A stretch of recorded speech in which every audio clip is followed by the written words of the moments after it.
kajian Islam. Alhamdulillah hamdan katsiran tayyiban mubarakan fihi kama yuhibbu rabbuna wa yardah. Asyhadu an la ilaha illallah wahdahu la syarika lah wa asyhadu anna Muhammadan abduhu wa rasuluhu la nabiyya ba'dah. Allahumma salli wa sallim ala nabiyyina Muhammad sallallahu alaihi wasallam. Ikhwatal iman rahimani rahimakumullah. Alhamdulillah, Allah Subhanahu wa taala senantiasa memberikan kita nikmat berupa kesehatan dan kemudahan melangkahkan kaki untuk menuntut ilmu. Semoga Allah memberikan keberkahan di dalam ilmu yang kita dapatkan dan bisa kita amalkan di dalam kehidupan kita sehari-hari.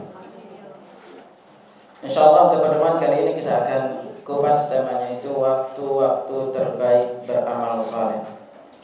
Dan insyaallah nanti pertemuan berikutnya kita akan tambahkan dengan pembahasan tempat-tempat terbaik beramal saleh. Rahimahullah, ketahuilah bahwa Allah Subhanahu wa taala berfirman kepada kita, wa rabbuka yakhluqu ma yasha'u wa yakhtar. Tuhanmu menciptakan apa saja dan dia memilih dari yang dia ciptakan itu. Allah menciptakan malaikat, tetapi Allah memilih Jibril alaihissalam sebagai malaikat terbaik. Sama juga dengan Allah mengutus Rasul dan menjadikan Muhammad sallallahu alaihi wasallam sebagai Rasul terbaik, bahkan menjadi manusia terbaik. Allah juga menciptakan bulan dan Allah menjadikan ada di antara bulan-bulan itu menjadi bulan terbaik. Juga sama dengan Allah menciptakan hari, ada di antara hari itu adalah hari yang terbaik, yaitu hari Jumat ini. Nah, karena itu untuk pertemuan kali ini insyaallah kita akan coba kupaskan waktu-waktu terbaik ini beramal saleh.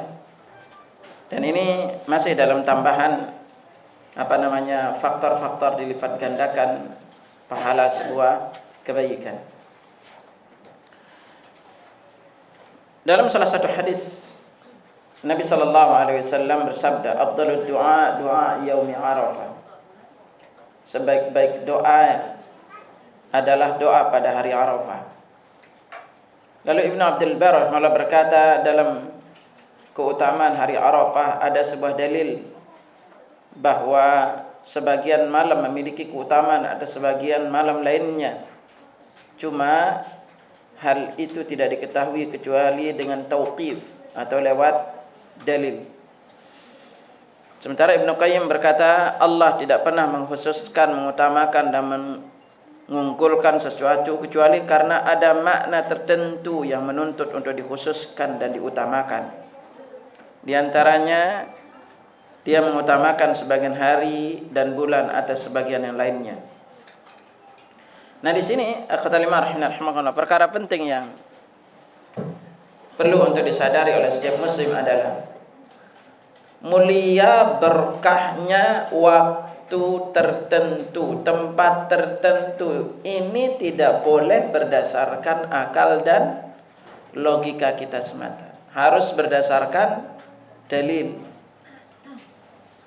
Nah, inilah yang terjadi kekeliruan di antara kaum muslimin.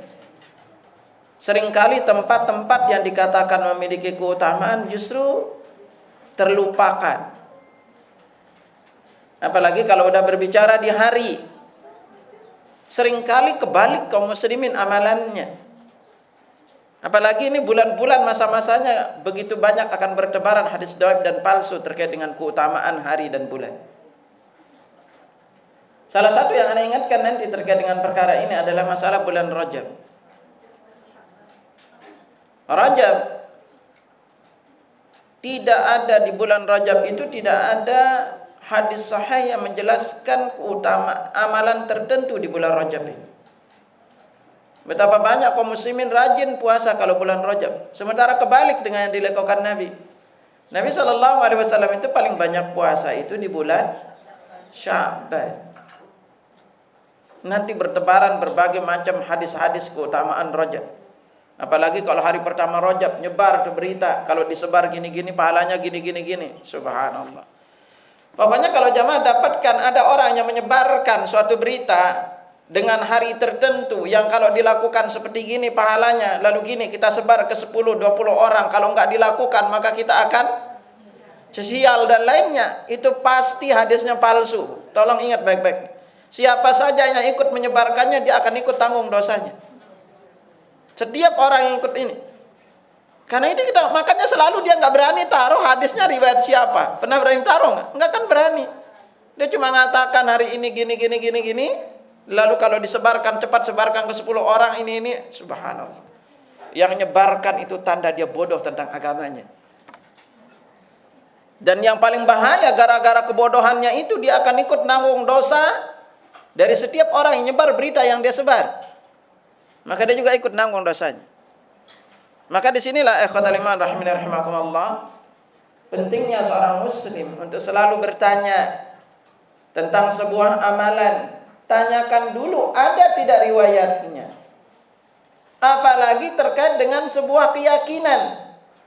Apapun bentuk keyakinan itu, yang kalau itu tidak berani orang itu mengatakan qala Allah qala Rasul. Ini penjelasan para ulama tentang akidah ini, tentang keyakinan ini. Maka kita jangan ragu untuk tidak meyakini perbuatan tersebut. Karena seringkali kadang-kadang kita itu ditakut-takuti tentang sesuatu, akhirnya timbul rasa takut kita dan akhirnya kita sebarkan, padahal itu adalah keyakinan yang tidak ada landasannya. Contoh aja yang paling gampang. Kita selama ini selalu diberikan keyakinan kalau nabrak kucing, diapain tuh kucingnya? Selalu akan sial. Lalu diapain tuh? Dikubur, diiniin. Kita takut banget akan namanya sial gitu. Tapi kita itu ini perkara akidah. Tolong ingat, ini perkara akidah. Di dalam Islam, kalau perkara itu perkara akidah, pasti dalilnya itu qat'i. Jelas, tegas, nggak ada yang aling-aling. Jangan ibu yakin macam-macam. Itu.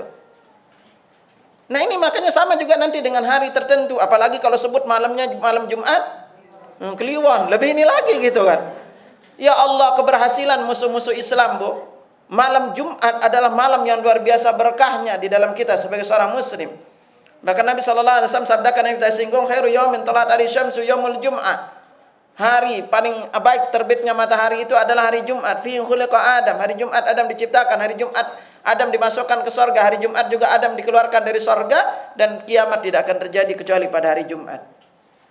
Kalau seluruh makhluk yang ada di alam raya ini takut kalau hari Jumat datang. Karena kenapa? Mereka khawatir hari itu hari terjadinya kiamat.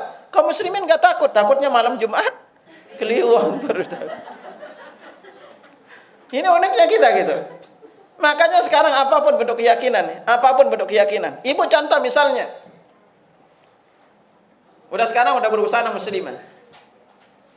Lalu orang tua ibu bilang, "Nah, gak usahlah pakaian gitu-gitu banget, nanti sulit dapat jodoh." Berarti kan sadar-sadar dia keyakinan itu, kalau ibu berbusana muslimah sulit dapat jodoh. Ini udah masuk ke ranah syirik jadi. Apalagi nanti nih orang tua ibu, atau ibu nih yang udah punya anak gadis, mau dilamar. Gitu. Kalau tahu-tahu pertanyaan pertama kali yang dia tanyakan, "Nak, kerja di mana?" Kenapa orang tua bertanya gitu? Kenapa orang tua bertanya gitu? Hah?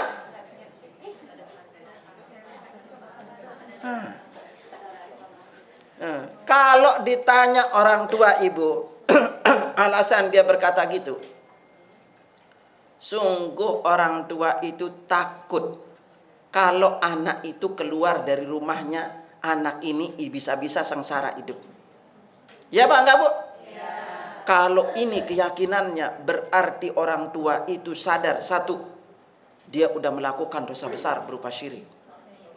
Yang kedua, berarti dia menyangka bahwa yang memberikan makan dan rezeki anaknya itu adalah karena hasil jerih payah dia sendiri.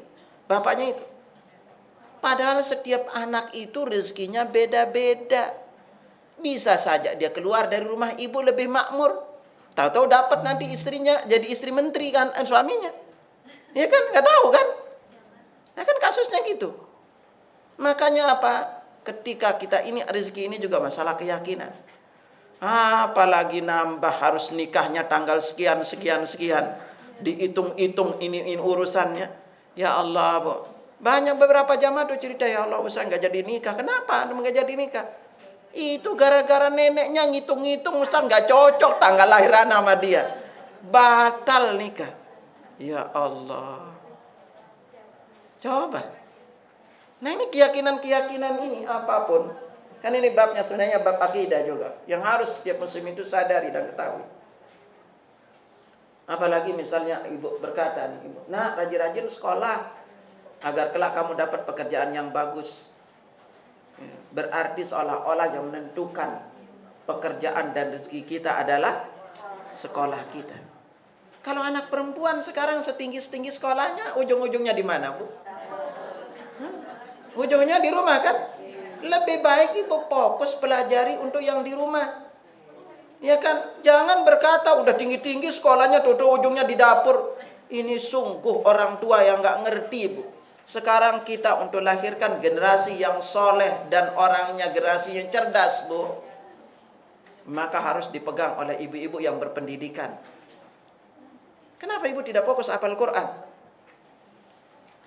Ya sekarang apa? Setinggi-tingginya ibu sekolah.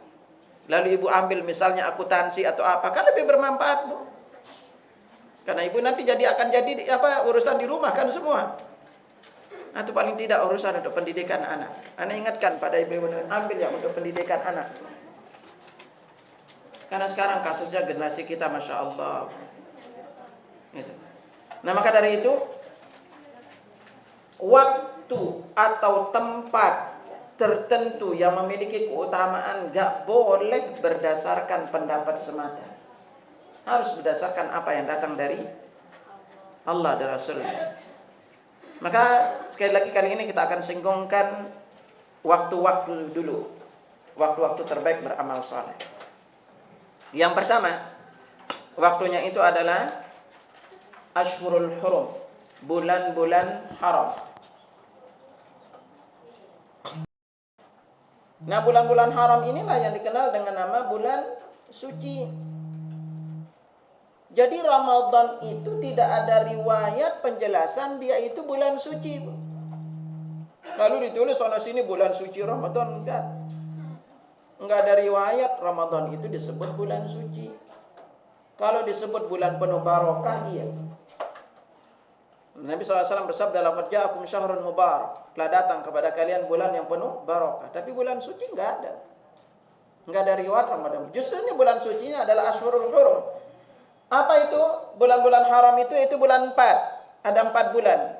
Dzulqa'dah, Dzulhijjah, Al-Muharram dan Rajab. Ini bulan depannya kita akan ketemu dengan bulan Rajab. Inilah yang disebut dengan bulan-bulan suci. Karena itu Allah Subhanahu wa taala berfirman dalam surat At-Taubah ayat 36, "Inna 'iddatash syuhuri 'indallahi 12 syahran fi kitabillah yauma khalaqas samawati wal ardh." Sesungguhnya bilangan bulan di sisi Allah itu adalah 12 bulan dalam ketetapan Allah di waktu Dia menciptakan langit dan bumi. Minha arba'atun hurum. Di antara 12 bulan itu ada 4 bulan haram. Fala tadrimu fihinna anfusakum. Jangan kalian menzalimi diri kalian di bulan ini.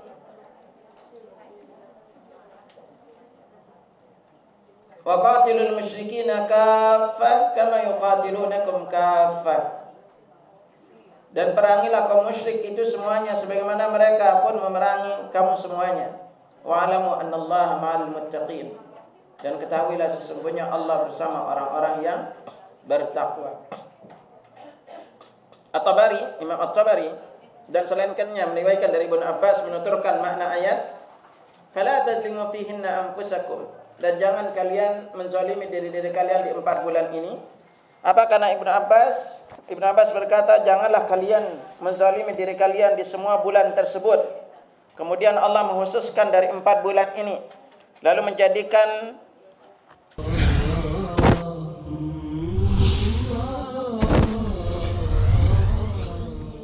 Kajian Islam.